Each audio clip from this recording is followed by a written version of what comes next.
Alhamdulillahirabbil alamin.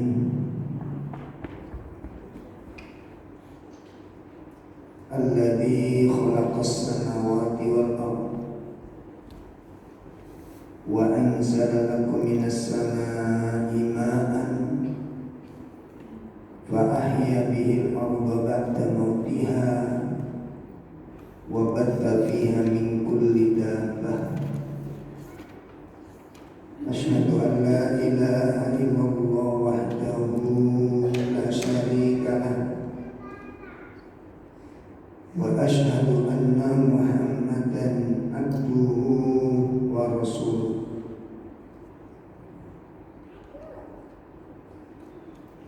Ya ayyuhalladzina amanu taqullaha haqqa tuqatih wa la tamutunna illa wa antum muslimun. Allahumma salli wa sallim wa barik ala nabiyyina Muhammad wa ala alihi wa ashabihi wa man tabi'ahum bi ihsanin ila yaumiddin, amma ba'd. Akhwatul iman, bapak-bapak, ibu-ibu sekalian yang semoga dimuliakan Allah Subhanahu wa taala.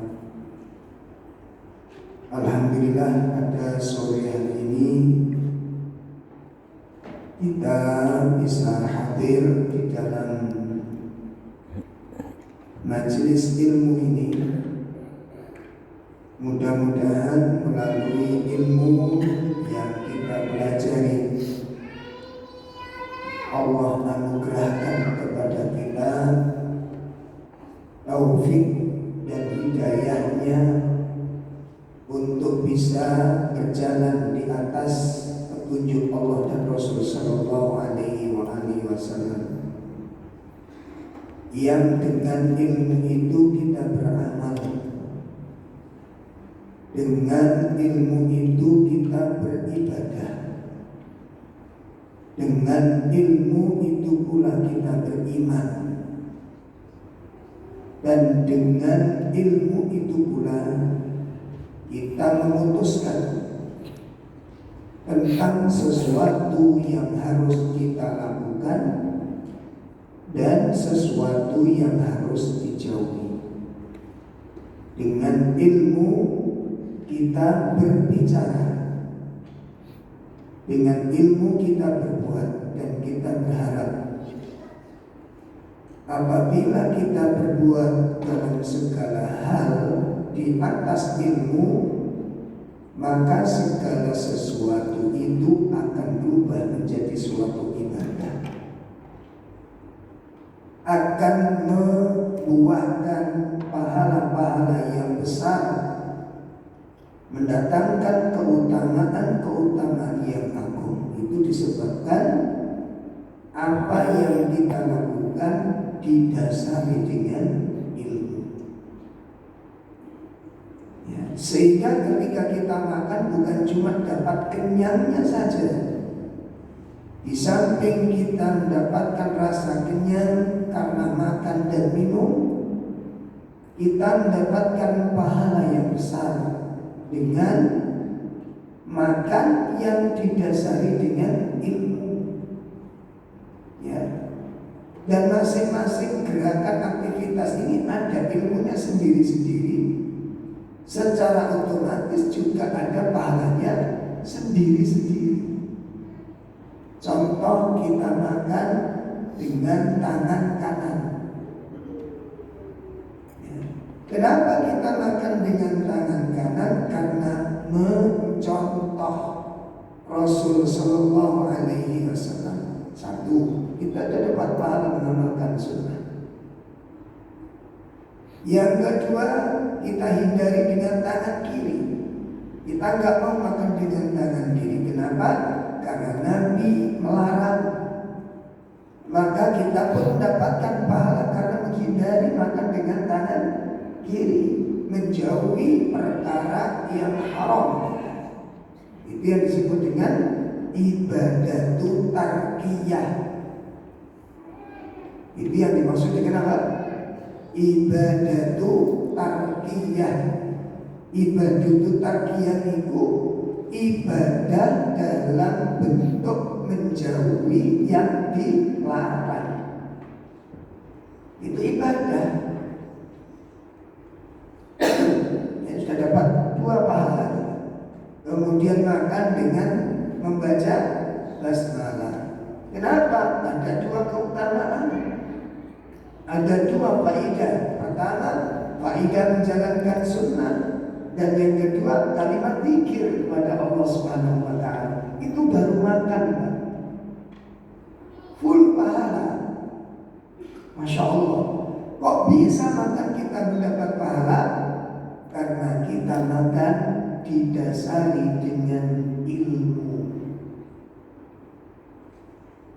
Masya Allah. Bersin dapat pahala. Dapat. Apa pahalanya? Pertama, kita membaca apa yang diajarkan oleh Nabi, mengamalkan sunnah. Begitu bersin, kita membaca apa? Alhamdulillah, sudah dapat pahala kita. Pahala kedua apa? Kita dinilai orang yang berzikir kepada Allah. Dapat 2 pahala. Ya, Masya Allah, kita berzikir kepada Allah. Makanya sebenarnya untuk dapat pahala gampang saja, sering bersin. Ya, disukoni Allah. Sampai yang diem pun, yang gak ikut bersin pun dapat pahala. Karena membaca doa, yarhamukallah. Dia berzikir, dia mendoakan, maka doa itu merupakan sedekah baginya. Antum bisa bayangin. Sudah berzikir, dia dapat pahala zikir itu, ditambah lagi dia dapat pahala sedekah berupa apa? Doa, yarhamukallah. Coba antum bisa bayangin. Ini perkara-perkara sederhana mendatangkan tumpuan pahala. Kenapa kau bisa berpahala? Karena kita menjalankannya berdasarkan ilmu. Ibu datang ke tempat ini, nilainya gak main-main. Di samping ibu berjalan mencari ilmu adalah jalan menuju surga, maka perbuatan orang di dalam mencari ilmu, kata Nabi itu apa? Kal mujahid fi sabilillah, seperti orang yang sedang jihad di jalan Allah. Coba kalau Pak Joko tadi duduk di rumah, sekarang masih pahala kan? Masya Allah. Ya. Karena keluar rumah, duduk di sini, istimewa dengan baik dan mengambil ilmunya, kita mendapatkan nilai kal mujahid fi sabilillah, seperti orang yang berjihad di jalan Allah Subhanahu wa taala. Selesai belum antum masuk masjid? Ada apa ketika masuk masjid? Hah? Masuk dengan kaki.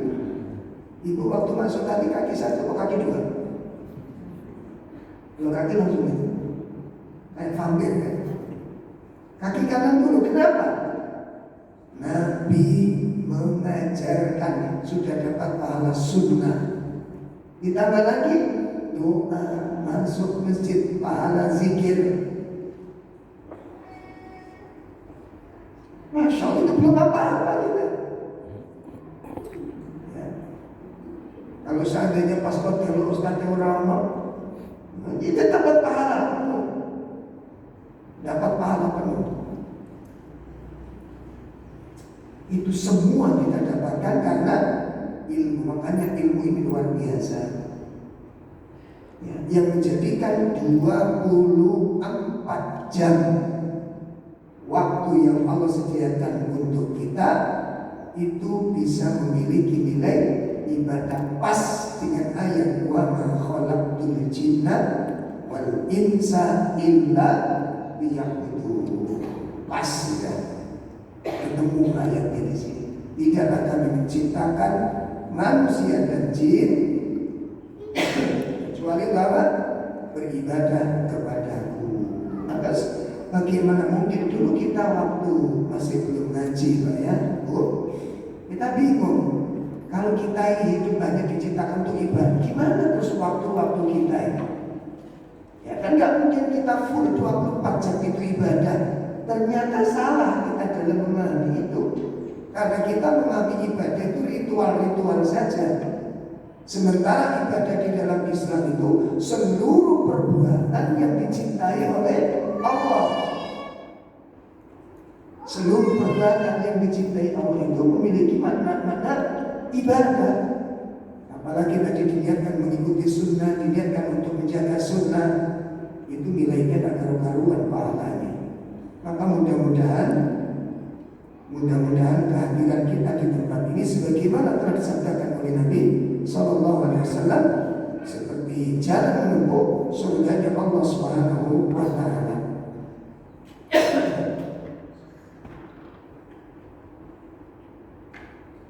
Bapak Ibu sekalian yang dimuliakan Allah, hari ini kita akan membahas satu pembahasan, melanjutkan pembahasan dari kitab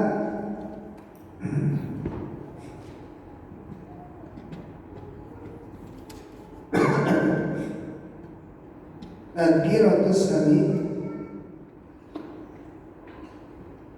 Ya, melanjutkan kitab Tadhkiratus Sami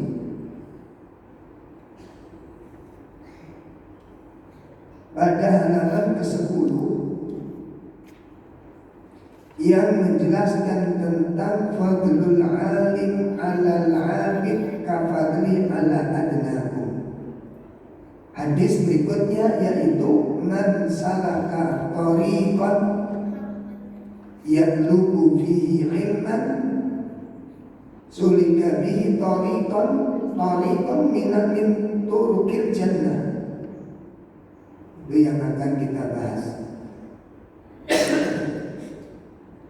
Barang siapa meniti sebuah jalan untuk menuntut ilmu,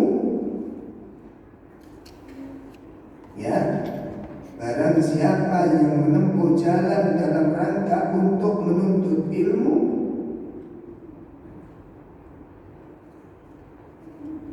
maka padanya akan dimudahkan baginya jalan menuju surga. Kemudian wa innal malaikata, dan sesungguhnya para malaikat la tadau ajnihataha, ya, meletakkan sayap-sayap mereka liridhallahi anhu, karena ridho, karena Allah meridhoinya, karena Allah meridhoinya. Wa innal alim, karena sungguhnya orang-orang yang berilmu, masya Allah, la yastaghfiru lahu, orang-orang yang berilmu akan dimintakan ampunan kepada Allah. Man fis samawati wa man fil ard. Masya Allah, ya. Jadi orang-orang yang berilmu akan dimintakan ampunan kepada Allah, ya, oleh siapa saja yang ada di langit dan di bumi. Artinya apa? Seluruh makhluk. Pertanyaannya, apakah benda-benda yang kita lihat, benda-benda yang kita lihat seperti pohon, batu, kerikil, pasir dan sejenisnya, itu bisa berdoa apa enggak?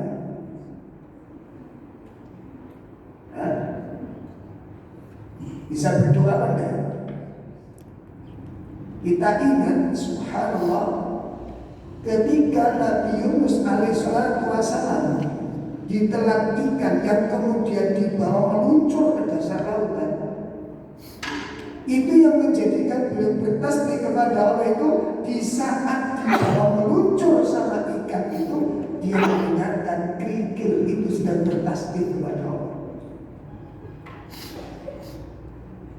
Kerikil itu sedang bertasbih kepada Allah Subhanahu wa Ta'ala. Dan dari situlah kemudian Nabiullah Yunus alaihissalam teringat ada suatu kesalahan yang dia lakukan. Ya, ada satu kesalahan yang dia lakukan. Akhirnya dia pun bertasbih kepada Allah Subhanahu wa Ta'ala, ya, mengucapkan la ilaha illallah. Masya Allah, ini kerikil banget. Gunung-gunung yang membaca tasbih kepada Nabi SAW, kepada Allah Subhanahu wa Ta'ala, mengucapkan salam kepada Nabi, berarti benda-benda yang ada di sekitar kita pun akan mendoakan orang-orang yang berilmu ini. Saya lanjutkan dulu ya. Jadi sesungguhnya orang-orang alim, orang-orang yang berilmu benar-benar dimohonkan ampun kepada Allah oleh siapa saja yang ada di atas langit dengan seluruh malaikatnya dan makhluk-makhluk yang lainnya. Wa man fil ardi, dan siapa saja yang ada di atas di permukaan bumi. Hatta al-hitan, Masya Allah, sampai ikan-ikan di jawfil ma, di dasar air. Ikan-ikan yang ada di dasar lautan itu pun ikut memberikan istighfar, memohonkan ampun kepada orang-orang yang berilmu. Tapi saya bayangin demikian, kita bisa renungkan berapa miliar.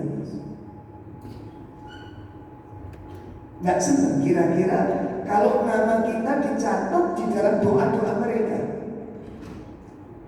Lu bisa bayangin ini, para malaikat itu berapa jumlahnya, berapa miliar malaikat.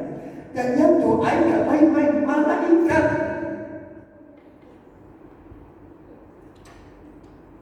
Masya Allah. Makanya yang senang dengan menghadiri majelis ilmu, gak main-main. Makanya orang yang belajar ngajinya ikhlas, benar-benar karena Allah, itu pasti tertata hati dan kehidupannya.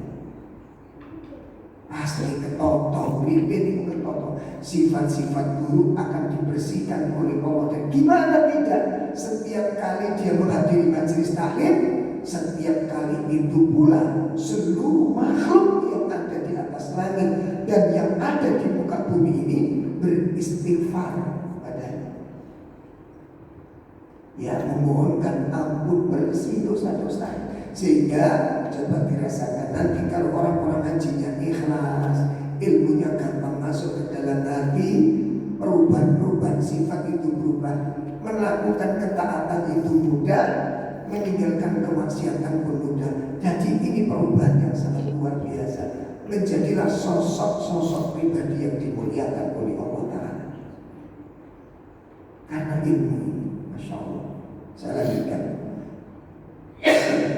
Ya, sampai akhirnya apa? Ikan-ikan yang ada di dasar lautan pun ikut beristighfar kepada orang-orang yang berilmu. Wa inna fadlal alim alal abid, dan sesungguhnya keutamaan orang-orang yang berilmu atas orang-orang yang ahli ibadah. Ya.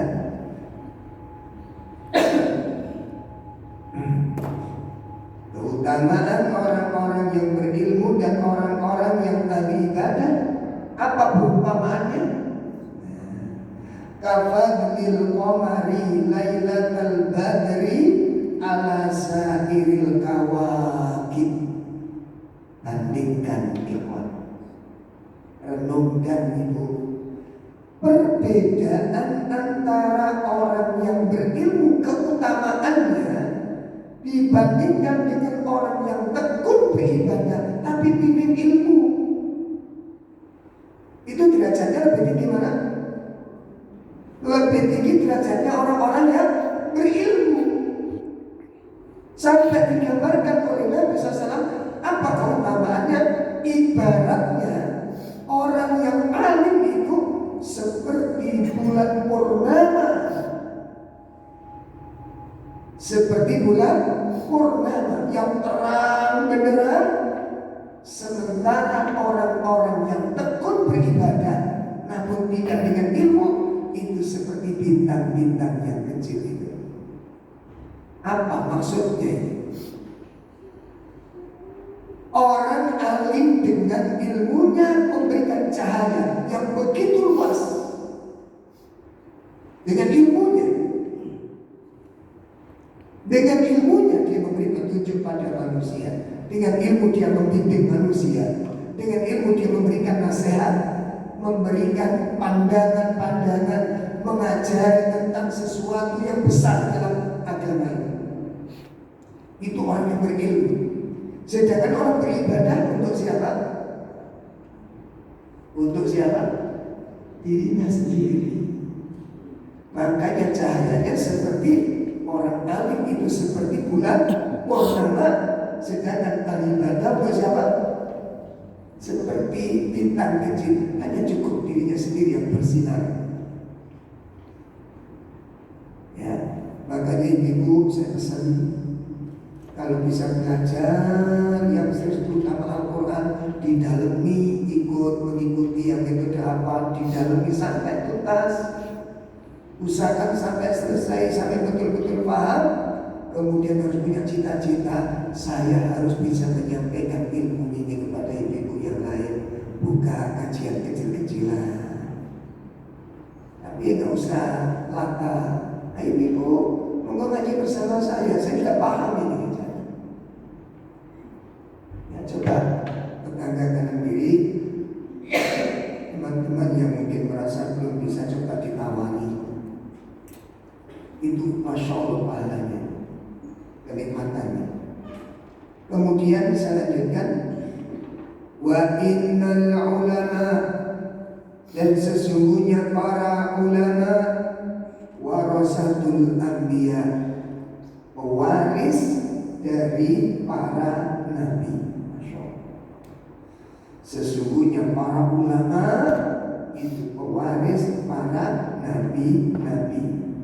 Wa innal anbiya'a, dan sesungguhnya para nabi-nabi, lam yuwarritu dinaron, para nabi itu tidak mewariskan dinar, wala dirham, dan juga tidak mewariskan dirham. Akan tetapi wa innama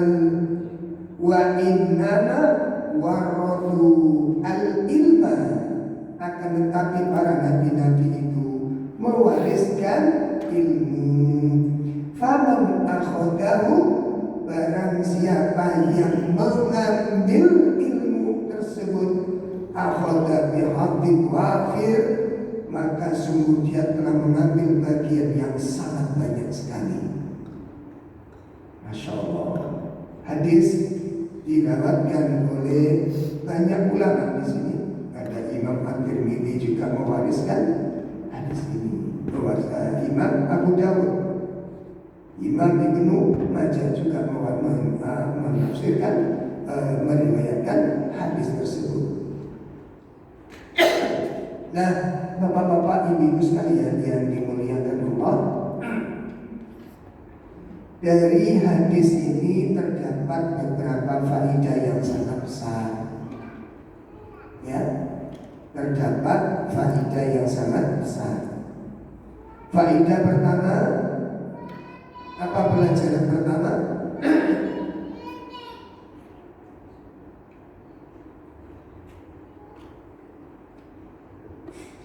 Pelajaran pertama adalah wa tariqul ladzi yaslubuha ilal jannati jazaa'un al-mawsula ila ridha rabbah. Ya, jalan tempuh, jalan yang menempuhnya kepada surga.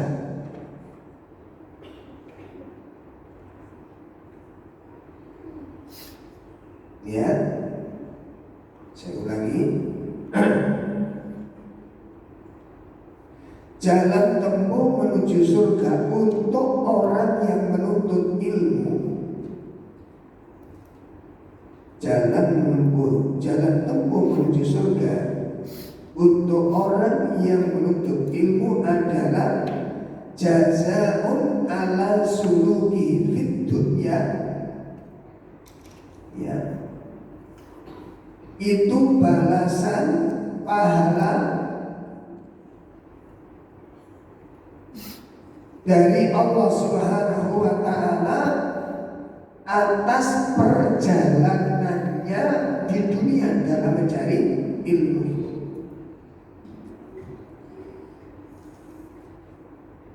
Ya,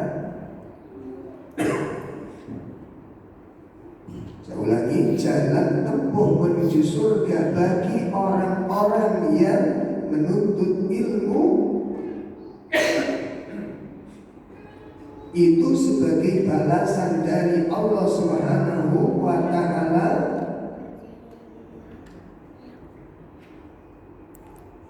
sebagai balasan dari Allah Subhanahu wa ta'ala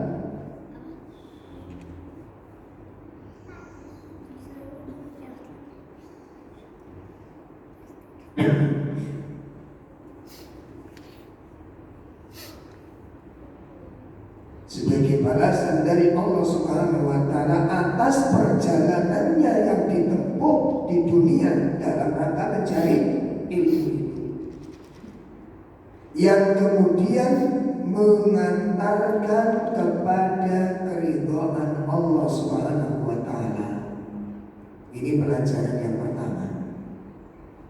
Jadi karena jerih payah, mengaji ini kan jerih payah loh. Kalau ibu-ibu saya yakin sore-sore begini kan repot-repotnya orang. Ada yang korah-korah, ada yang nyapu-nyapu, ada ini biasanya kalau nggak ada kajian itu kan biasanya kan kerja nanti santai-santai. Menjelang maghrib double bisa gitu. Ya Allah. Sekarang dikebut karena ada kajian, kerjaan sore dikebut, nggak tahu dikebut taruh nanti mau dilebit nanti malam. Yang mana ini? Yang jelas ini butuh perjuangan dan butuh pengorbanan untuk bisa datang sore-sore seperti ini. Dan apalagi hari Ahad itu saatnya untuk santai-santai bersama keluarga. Ya, kumpul sama istri, bos-bos yang suka keluar kota ini.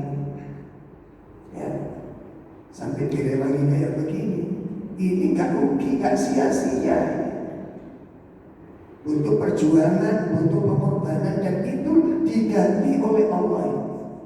Diganti oleh Allah.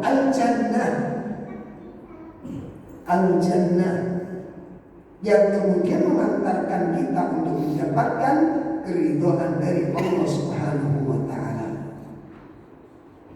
Ini yang pertama. Yang kedua,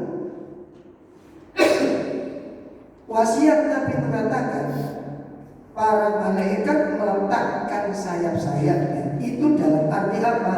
Tawadu'an lahu wa tauqiran wa ikraman. Ya. Yang dimaksud malaikat meletakkan sayap-sayapnya itu adalah itu dalam bentuk ketawaduan para malaikat kepada orang tersebut. Masya Allah. Ya, itu dihormati oleh para malaikat. Wa tauqir, dan bentuk penghormatan dari para malaikat.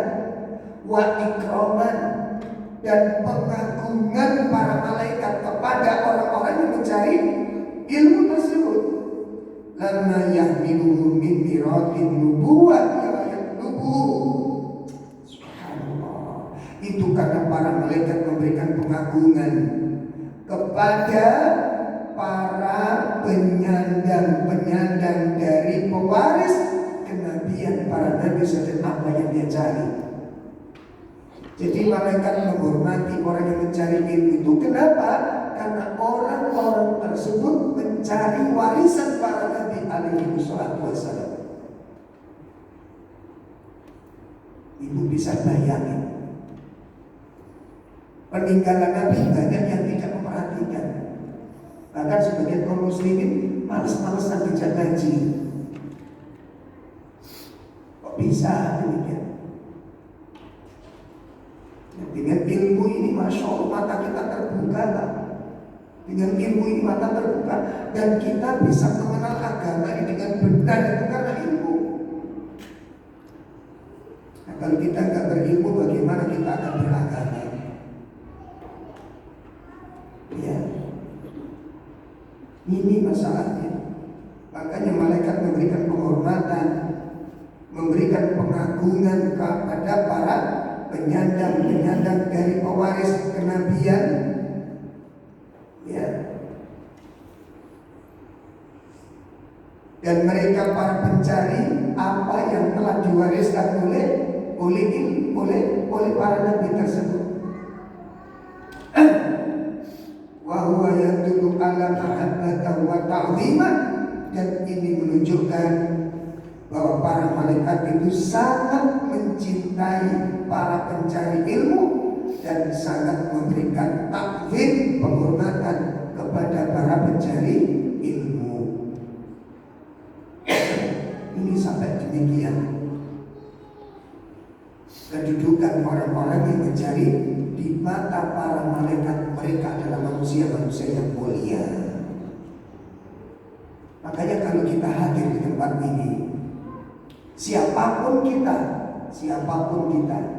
dengan catatan ikhlas karena Allah, maka kita di mata para malaikat itu adalah makhluk-makhluk Allah yang patut dimuliakan, manusia-manusia yang patut dimuliakan dan dihormati oleh para malaikat. Sampai malaikat pun meletakkan sayapnya karena menghormati dan bersikap tawadhu kepada orang-orang yang berusaha untuk mewarisi apa yang telah ditinggalkan oleh para nabi alaihi wassalam. Ibu, bapak renungkan sedikit. Kalau nabi itu memiliki warisan dari nabi tadi apa? Apa bu? Ilmu. Sedangkan malaikat ini adalah orang yang makhluk yang diutus oleh Allah untuk membawa ilmu kepada para nabi. Sedangkan nabi sudah meninggal dan nabi mewariskannya, ditinggalkan, maka orang-orang mengambil warisan tersebut. Malaikat-malaikat yang menyaksikan ini memandang kemuliaan yang sangat luar biasa. Ya, ini sangat besar sekali. Makanya beda pola pikir para berilmu dengan dai. Ya, beda, sangat beda. Makanya kalau nanti kita ditakdirkan Allah untuk mendapat ilmu yang bermanfaat, maka pola pikir kita menjadi pola pikir yang luas, sehingga kalau diskusi ngobrol itu enak, gak ngamukan, gak kesuan, gak gampang menyalahkan orang. Ini nantinya. Jadi menghadapi bermacam-macam ya cara orang di dalam memahami, dengan catatan pemahamannya itu ada dasar yang bisa dipertanggungjawabkan. Itu pelajaran yang kedua.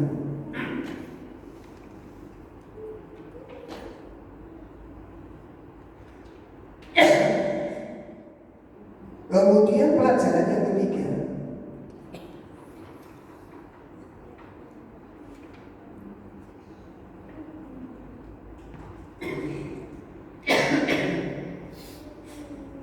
suara listrik.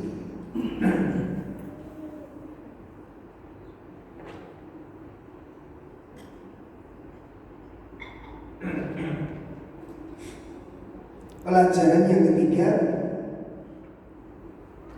fa min mahabbatil malaikah wa ta'zimuhu tadhamu ajnihatiha li'anna talib lima bihi hayatul alim wa najatuh. Masyaallah.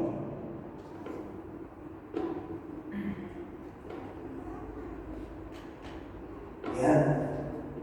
Jadi di antara bentuk kecintaan para malaikat kepada orang-orang yang mencari ilmu, di antara bentuk kecintaan para malaikat terhadap orang-orang yang mencari ilmu adalah dengan bentuk takziman. Dia mengagungkan orang-orang yang mencari ilmu ini. Karena orang-orang yang mencari ilmu itu talib lima bihi hayat, dia berusaha ya untuk menghidupkan ilmu di dunia ini dan untuk mendapatkan keselamatan ya dunia maupun akhirat.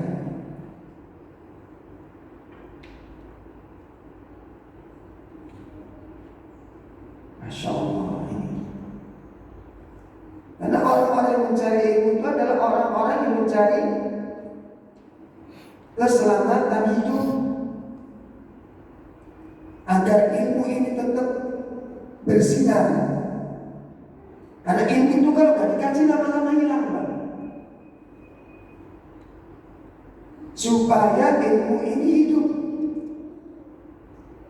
dan untuk mendapatkan keselamatan dunia dan akhirat. Maka fafihi, di dalam perbuatan ini, perbuatan mencari ilmu ini, syabahu minal malaika, ada keserupaan dengan perbuatan para malaikat. Ada keserupaan dengan para malaikat. Masya Allah. Apa keserupaannya?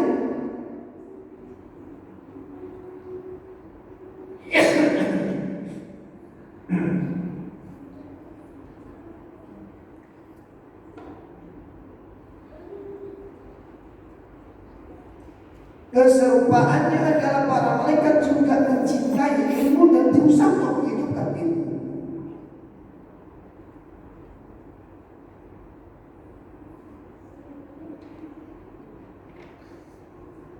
Ya, karena malaikat adalah orang yang paling setia, makhluk yang paling setia. Dan orang mencari ilmu itu dalam rangka ingin menjalankan kesetiaan itu kepada Allah.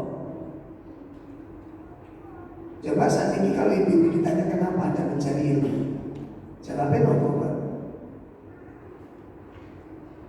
Kalau kita ditanya untuk apa mencari ilmu, jawabnya apa?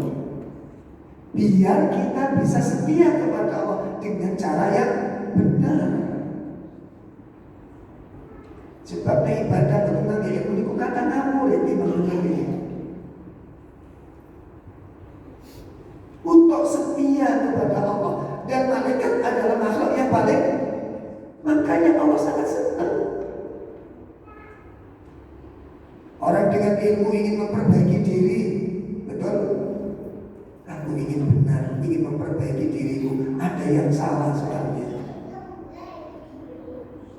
Ada yang keliru, saya dalam beragama ini.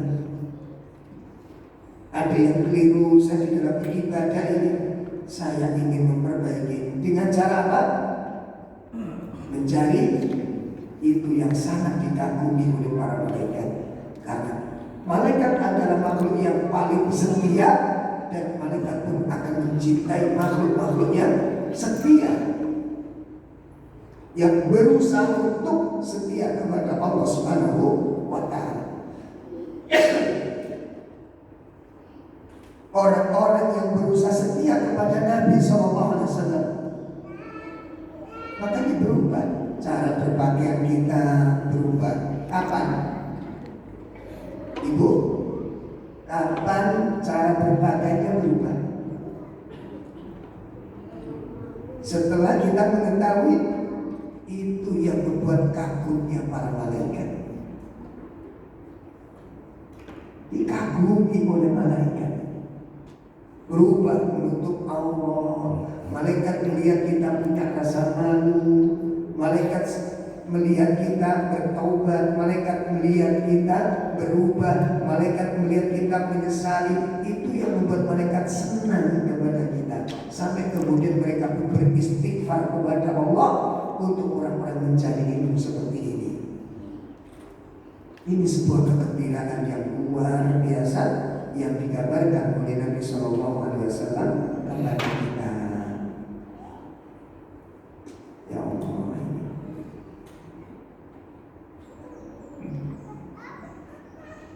Nah, oleh karenanya malaikat-malaikat itu pun berusaha membantu kepada manusia untuk tercapainya cita-citanya, untuk tercapainya cita-citanya, tercapainya harapannya, tercapainya keinginannya, dengan memberikan manfaat-manfaat kepada manusia dan memberikan bantuan agar kita mudah untuk di dalam memiliki dan mendapatkan ilmu yang bermanfaat ini. Ini pelajaran yang keberapa? Yang ketiga. Pelajaran yang keempat,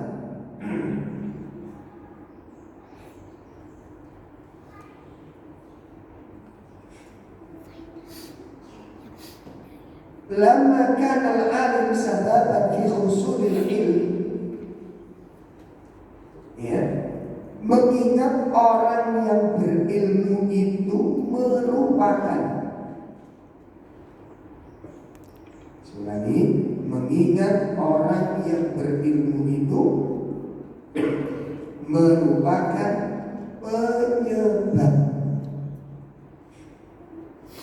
penyebab umat manusia menjadi selamat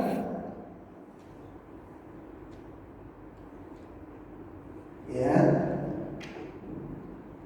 najatun nufus min anwa'il muhlikat, masya Allah ya. Dengan sebab ilmu itu manusia selamat apa tadi? Umat manusia menjadi selamat dari segala macam dosa dan yang membinasakan dengan ilmu ini, masya Allah. Kita terselamatkan dari kesyirikan, kita selamat dari kemaksiatan yang dulu kita nggak kenal itu maksiat, kita sekarang mengenalnya maksiat setelah kita ngaji. Ya, makanya kalau kita nggak ngaji bisa jadi maksiat pun nggak tahu kita. Ya, ada teman jika saya pulang itu, saya ketemu dengan teman-teman saya di SD dulu, Pak. Jadi di kampung saking ini, masya Allah fatal kerusakannya. Karena memang gak ada kajian-kajian tuh, ini tuh gak ada sudah. Rubah akal-akalan. Jadi ada orang tuh melakukan segala macam maksiat ikut dilakoni kami. Karena gak ada yang membimbing sama, gak ada yang mengajar. Akhirnya saya jalan-jalan lagi ketemu yang lain yang gak ikut bagian dari ini, gak ikut. Saya tanya ke si Fulan ini, Mas, teman-teman kita kok sudah kayak begini semua ini di kampung, kayak mabuk, campur midok, campur main, campur barangkali dilakukan. Kalau orang Jawa bilang itu molimo dilakoni kabeh. Terus teman saya ini bilang, iya, saja kalau keluar dari kampung itu sudah teman-teman gak karuan sudah. Lepas kontrol sudah. Cuculan gak karuan kampung ini. Saya Ustaz, walaupun saya gak sholat, tapi saya gak pernah maksiat.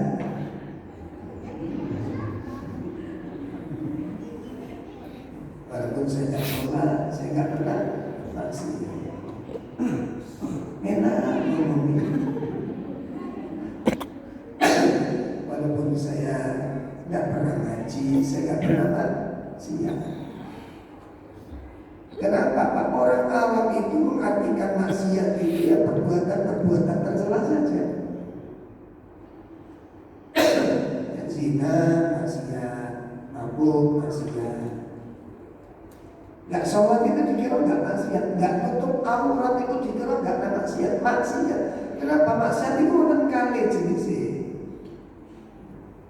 Secara global maksiat itu ada dua. Satu, maksiat dalam bentuk melakukan yang dilarang. Ngelakoni perkara-perkara sing dilarang kalau syariat. Nomor setengah. Itu maksiat. Makanya simbolnya Nabi Adam alaihissalatu wassalam. Beliau mengatakan Rabbana dzalamna anfusana. Wahai Rabb kami telah mendolimi diri kami sendiri. Apa kedoliman yang dilakukan oleh Nabi Adam? Kenapa Pak? Ngelakoni sing dilarang. Jelas kalau ini. Dari banyak mau ngerti Pak, kabeh ngomong elek. Mabuk itu kata-kata mabuk dilakukan oleh elek. Ngerti kan? Orang berzina tanya, orang berzina, pelacur tanya pelacur. Ngerti kali ini jelek? Ngerti Pak. Itu maksiat. Jenis maksiat yang nomor setunggal. Rentetannya banyak. Opposite dilarang Gusti Allah itu nggak siji. Seperti nanti itu simbol saja. Simbol melakukan sebuah pelanggaran, sebuah kedzaliman. Apa bentuk kedzalimannya? Melakukan perkara yang dilarang. Makanya kalau nggak sampai mantan ambil tangan kiwo itu maksiat. Kenapa kok dikatakan maksiat? Karena Nabi melarang. Lalu kali kita mau mengerti zaman biar dulu. Zaman kini dulu ngaji dulu. Makanya dia kanan kiri loh. Mana dengan tangan kiri, kanan kiri kita. Mobil es tegan, si nyekel tangan nih. Iwo si udah kanan si mobil. Iwo. Lagi tak. Sendok itu mentok juga itu tegani. Pangan tegani tangan. Si mobil contohnya. Iwo. Kanan kiri oke gitu. Pastikan maksiat maka dengan kanan kiri maksiat. Berhubung gak banyak teman-teman kita karena gak ngaji. Ya, karena gak ngaji. Ini bentuk maksiat yang nomor setunggal. Jadi itu simbol saja. Nomor kali itu jenis maksiat itu apa? Ninggalne perkara sing ditugasne. Meninggalkan perkara yang diperintahkan kepada dia. Seperti yang dikatakan oleh Nabi Yunus alaihissalatu wassalam ketika beliau setelah melakukan sebuah kesalahan, beliau mengatakan la ilaha illa anta subhanaka inni kuntu minadh dhalimin. Sesungguhnya aku termasuk orang-orang yang zalim. Pertanyaannya, kezaliman yang dilakukan Nabi Yunus apa? Kenapa Bu? Meninggalkan kewajiban. Ini saya ingin dole ilmu ini wajib betul. Ilmu syar'i yang dimaksud. Yang dimaksud ilmu tolabul ilmi variabel ilmu syar'i ya, bukan ilmu umum. Ilmu umum itu tidak wajib tapi sifat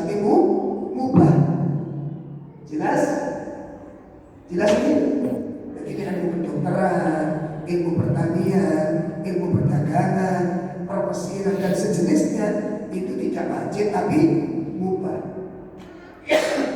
Nek wajib, nek sampai kudu belajar ilmu kuat menikah dosa kan nggak tahu apa ada berdosa kalau nggak belajar ilmu dokter? Dosa nggak? Bukan. Kenapa nggak wajib? Nah kalau Al-Quran wajib, kenapa? Karena petunjuk Al-Quran ini. Al-Quran tidak bisa menjadi petunjuk yang untuk dikaji kandungannya. Jelas nih? Nah, kalau mencari ilmu seperti mendalami Al-Quran, mengkajinya, mempelajari tentang kandungannya, ini wajib. Wajib memahami. Kenapa kok wajib? Karena itu petunjuk jalan buat kita. Sampai kita kayak contohnya. Ini contoh ya, contoh. Saya pernah diundang oleh majelis taklim ibu-ibu. Ya di suatu tempat sepuh semuanya. Dan itu saya tanya waktu pertama kali saya tanya kepada ketua panitianya itu, ini sudah lama belum ngajar? Oh alhamdulillah Ustaz, kami sudah hampir 8 tahun. Masya Allah, 8 tahun. Nah akhirnya saya tanya, apa betul ini 8 tahun? Betul. Jawab, bagus. Sudah hafal Al-Fatihah? Ketawa. Sampai Ustaz, tak mungkin kita hafal Al-Fatihah. Kalau begitu, tolong jenengan jelaskan. Saya baca dulu. Ihdinas siratal mustaqim. Artinya apa? Tunjukkan kepadaku jalan yang lurus. Bagus. Pengertiannya, sing dimaksud jalan sing lurus niku napa, Mbah? Bingung kali. Mari kita dijawab. Dalam sing lurus niku dalam sing boten bengkok Ustaz leres. Leres. Ini jawaban singkat tapi menjengkelkan. Ya berhubung Bapak sing jawab dihormati apa? Nah dalam sing boten bengkok niku sing nopo? Sing lurus. Dia jangan diterpon begini. Coba sebutkan definisi siratal mustaqim itu apa? Orang bisa menjelaskan. Orang jadi kata dijelaskan. Maka kita tahu termasuk siratal mustaqim itu apa saja. Satu, definisi siratal mustaqim itu adalah al-Islam. Islam itu jalan yang lurus, yang lain kan lurus. Yang ngomong Allah yang ngomong. Makanya nggak sama, ya. Makanya nggak sama, berbeda. Jangan dipaksa-paksakan untuk sama. Hukumnya beda, akidahnya beda, kok disuruh sama dari mana? Jelas ini. Ini bukan kalimat untuk menanam permusuhan, untuk membedakan. Bukan untuk mengundang permusuhan. Sama sekali tidak ada menjadi permusuhan. Ada mekanismenya permusuhan itu gak ngawur ya. Tapi perbedaan boleh dijelaskan. Ya, bukan sandi. Ini contoh sederhana. Gak bisa jelaskan apa itu siratal Islam, itu siratal mustaqim. Yang kedua, Al-Quran itu jalan yang lurus. Al-Quran itu jalan yang lurus. Siratal mustaqim wal Quran. Coba jadikan buka surah Al-Isra.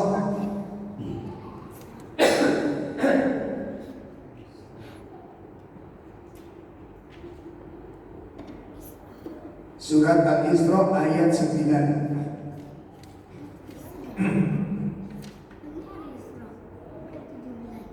Ya, surat Al-Isra ayat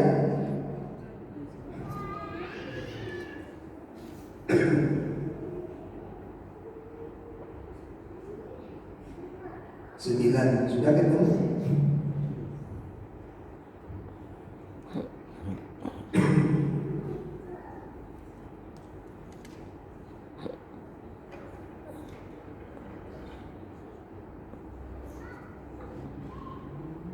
Sama kita ya. Inna hadzal Qur'ana yahdi lillati hiya aqwam. Ya, dibaca terjemahnya. Silakan.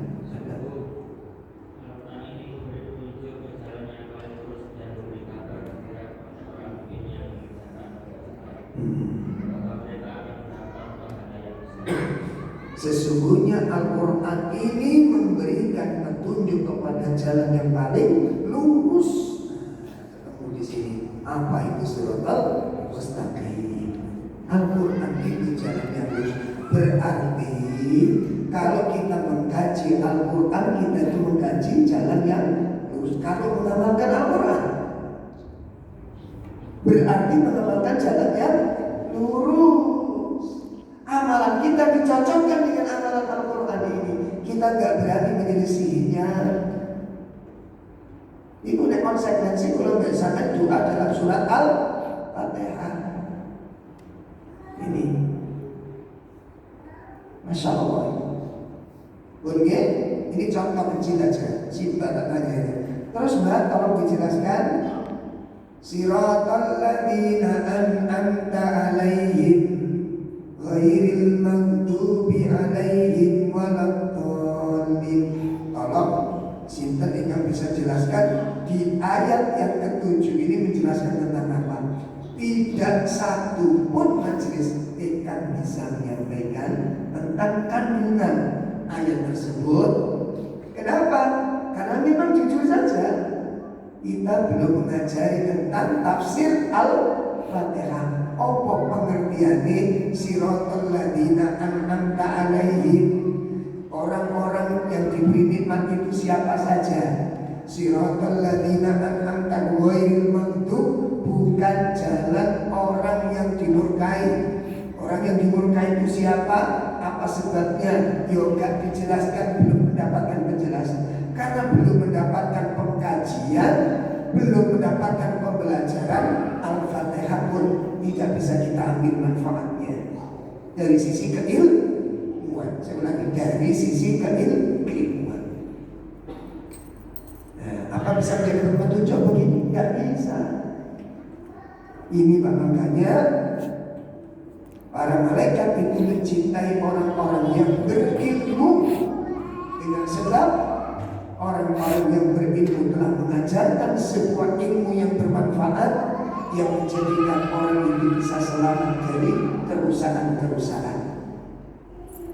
Dengan ilmu kita berubah, dengan ilmu kita berbicara, dengan ilmu kita beramal, dengan ilmu kita melakukan amalan-amalan apapun, sampai jual beli ada ilmunya kan? Dan kita pun gak berani melakukan jual beli yang di situ disebutkan ada riba. Ini semua tidak lain ya Allah, itu karena ilmu. Coba ibu-ibu mengambil sayur ke depan gak pakai jilbab, berani? Berani? Caranya gimana kalau mencari jilbab kesuwen? Pakai itu. Ada ibu-ibu nanya, Ustaz, ya Ustaz, apa boleh kita wanita ini keluar rumah sejenak saja karena tukang sayurnya numpuk. Antindak itu jilbabnya orang sekilas saja keluar Ustaz. Tidak boleh. Wanita yang sudah balik dan berakal sehat tidak boleh membuka auratnya kecuali hanya dua saja, wajah dan telapak tangan. Selain itu aurat bagi wanita. Cuma sebentar ngeyel. Lan dolai untuk kesuanya Ustaz. Ya gawe helm kok timbul kan iso. Rukuk ning.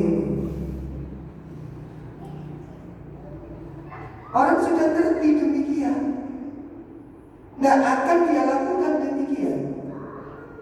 Allah katakan wajib dan tidak ada khilaf di antara para ulama tentang wajibnya wanita menutup aurat. Yang diperbedakan, yang diperdebatkan perbedaan pendapat ulama masalah cadar. Itu yang diperdebatkan antara wajib dengan tidak wajib. Itu khilaf ulama. Kalau menutup aurat secara umum, ya secara umum itu tidak ada perbedaan. Yang berbeda cuma masalah cadar saja. Adapun mazhab Syafi'iyah mengatakan wajib. Ya, wajib mengatakan. Bisa dilihat dalam tafsir Jalalain. Tafsir Jalalain di surat Al-Ahzab ayat 59. Surat Al-Ahzab ayat 59. Itu Imam As-Suyuti mazhab Syafi'iyah.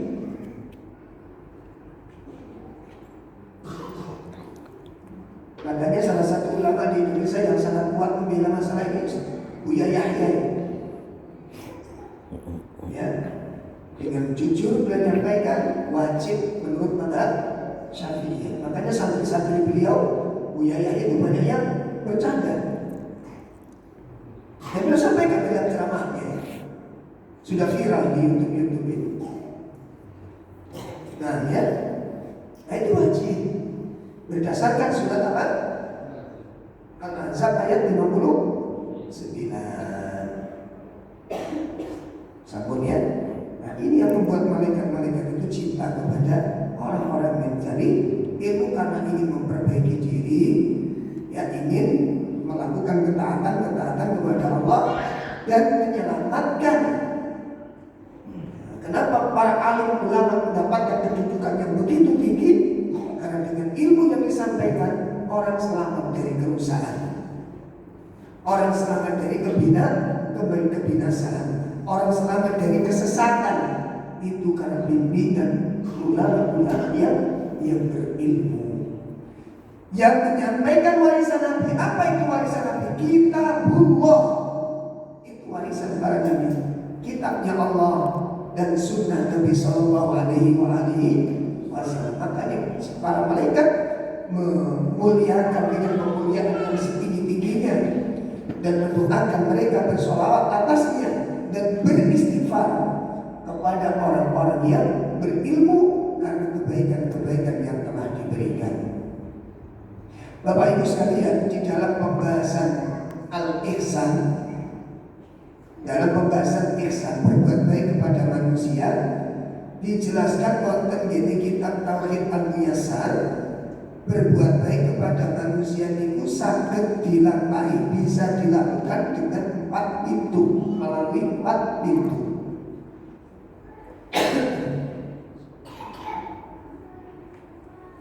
Saya lagi, berbuat baik kepada sesama manusia itu bisa dilakukan melalui 4 pintu. Ya, melalui 4 pintu.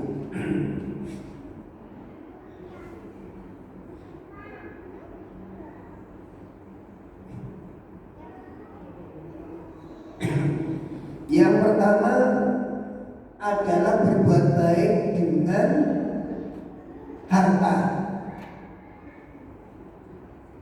Berbuat baik dengan harta. Yang kedua berbuat baik dengan kedudukan. Jadi menjadikan ada kedudukan di pangkat, itu bisa berbuat baik yang sangat besar, pengaruhnya besar. Seperti ibu punya pembantu, ya. Kalau Anda berbuat baik dengan kedudukan Anda, ya, dengan kedudukan Anda, posisi Anda sebagai majikan, itu pengaruhnya sangat kuat. Pengaruhnya sangat kuat.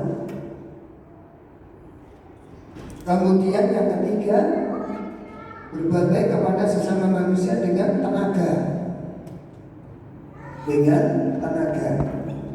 Dan yang keempat, berbuat baik kepada manusia dengan ilmu. Dengan apa?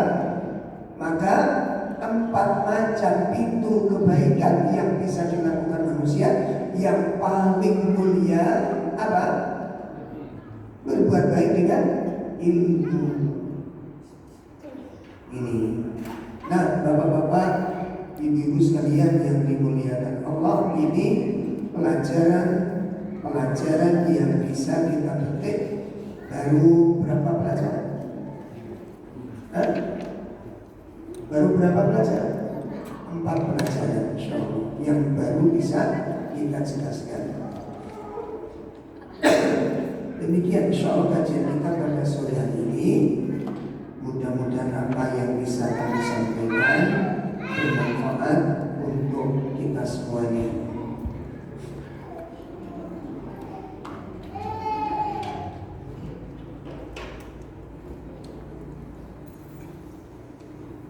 Sebelum kita tutup majelis, ada pertanyaan.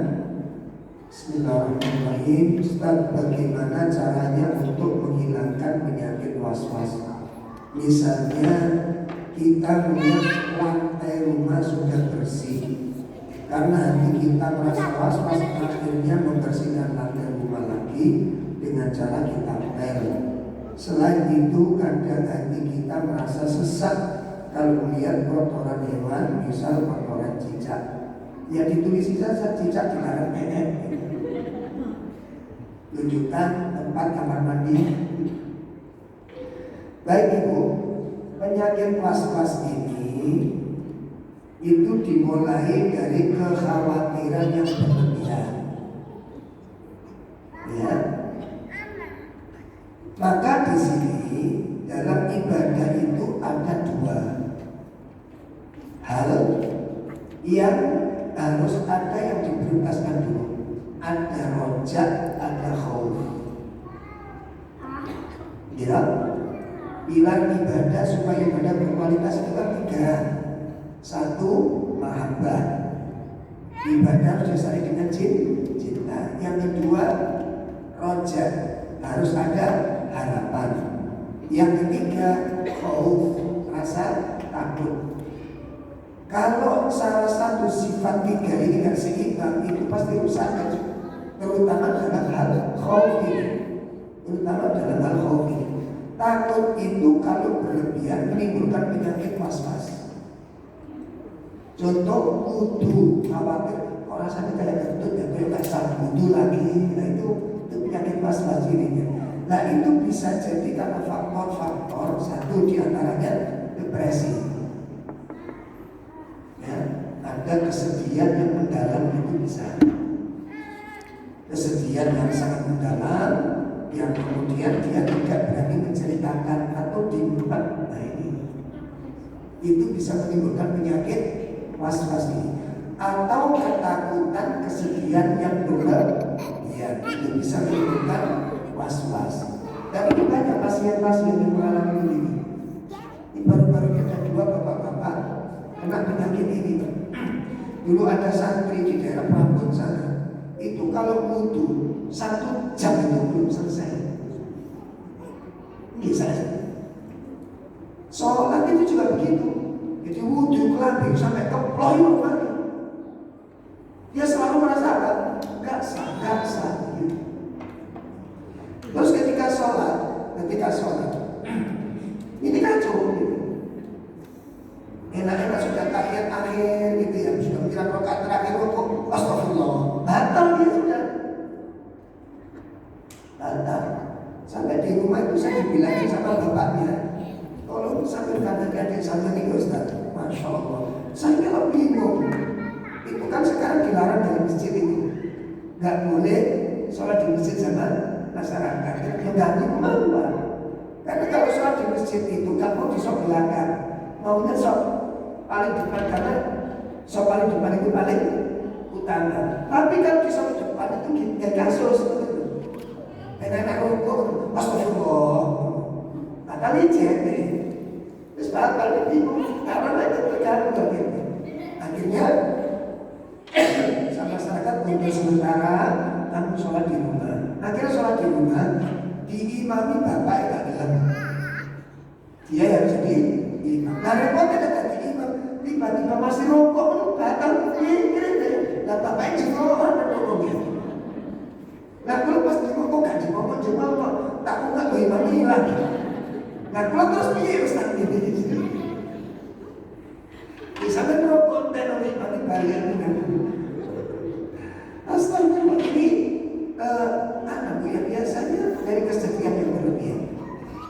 Ya, makanya di sini harus dibangun dalam menentukan seperti rumah bersih. Sudah bersih-bersih selesai. Apa sih kalau khawatir nanti kalau ada najis? Nah, khawatir ini kita lihat nggak ada najis, nggak jalan. Paham ini? Soal begitu, yang namanya dari saya musuh nggak sempurna. Kamu syarat-syaratnya terpenuhi semua sudah, ya sudah selesai. Udah selesai. Tapi saya tidak itu semua orang begitu. Nah, yang harus dilakukan apa?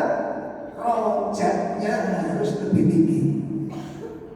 Jelas Ibu? Rojaknya harus lebih tinggi. Harapannya harus lebih tinggi. Kekhawatirannya dikondisikan. Jelas? Itu yang pertama. Rojaknya. Yang kedua apa? Minta tolong kepada Allah. Minta tolong kepada Allah agar diberikan ketetapan hati, kesabaran hatinya, kelapangan hatinya. Minta tolong kepada Allah. Yang ketiga apa?